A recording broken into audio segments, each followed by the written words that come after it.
Gameplan.com, where football makes sense. I'm Emery Hunt, the czar of the playbook. Bring you our college football game of the week preview between the East Carolina Pirates and the Tulane Green Wave. Now let's take a look at some keys to victory for both teams, starting with ECU. One of the most explosive teams in the country that no one is talking about, the East Carolina Pirates make you cover every quadrant of the field. However, the Pirates need big-time improvement up front, especially in a running game. You have to be able to run the football versus the Green Wave. Now, defensively, the speed that they display in the front seven is very impressive. You look at outside linebacker Darrell Johnson, he's an outstanding player. The secondary, however, has to be more consistent in making the play. They have to be able to find the ball this week versus Tulane. Let's move over to the Green Wave in this ballgame, and this is a very young but very talented Tulane team, and I love the toughness of quarterback Nick Montana and what he does back there in the pocket, and wide receiver Ryan Grant is a bona fide playmaker. But as with ECU, the Green Wave's offensive line must do a better job in picking up the blitz and recognizing stunts. This is one of the main reasons why they struggle to stay on the field. Defensively, the Green Wave match up very well versus the Pirates' passing game. Dawson Sullen are very good on the corners, and free safety Darian Monroe does a great job over top. It'll be interesting to watch the battle up front, as nose tackle Chris Davenport could be a huge factor in this ball game.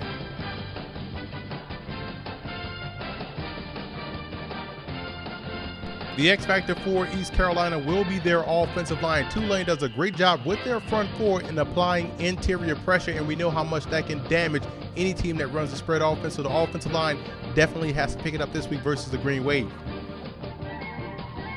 The X factor for the Green Wave will be their secondary. East Carolina puts a lot of pressure on your secondary and the depth of your secondary, so you're going to see a lot of nickel, a lot of dime, and they're going to have to be able to match up and play effectively and get these guys off the field. So the secondary definitely has to have a huge game versus ECU.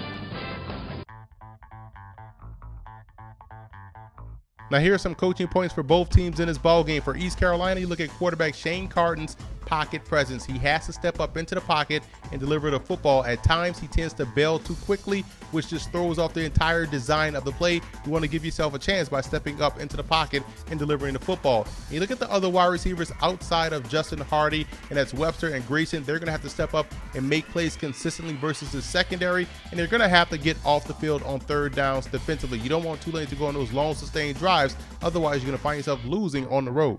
And for Tulane in this ball game, you have to avoid self-inflicted wounds. A lot of times the Tulane Green Wave shoot themselves in the foot with penalties, turnovers. That can't happen versus one of the better teams in the country in East Carolina. And sustaining drives on offense is key. That chews up the TOP.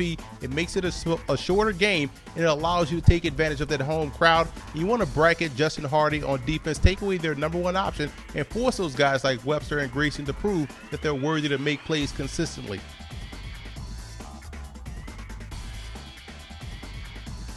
Now here are some 2014 draft prospects you want to keep an eye on in this ball game. For East Carolina, Justin Hardy is one of the better receivers in the country, only a junior, but definitely has that next level type talent, as well as Will Simmons, an outstanding guard at 6'5", 341 pounds, and all three linebackers, in my opinion, you can't go wrong with anyone, are special players: Darrell Johnson, Jeremy Grove, and Kyle Tudor.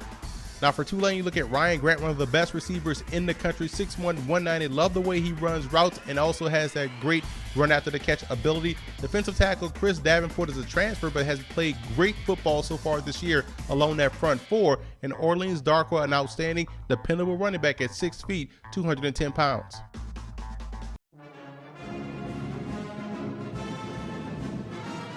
Jim Bolden was an outstanding defensive back for East Carolina from 1973 to 1976, was an All-American, and finished his career with the Pirates with 22 career interceptions and 10 interceptions in one season in 1975. A recent legend in Matt Forte from 2004 to 2007. Here's a guy that was a two-time All-Conference USA performer, was Conference USA Freshman of the Year as well back in 04, a consensus All-American, and as a senior, he rushed for over 2,100 yards and 23 touchdowns, had 5 200-yard games and 2 300-yard games back in 2007.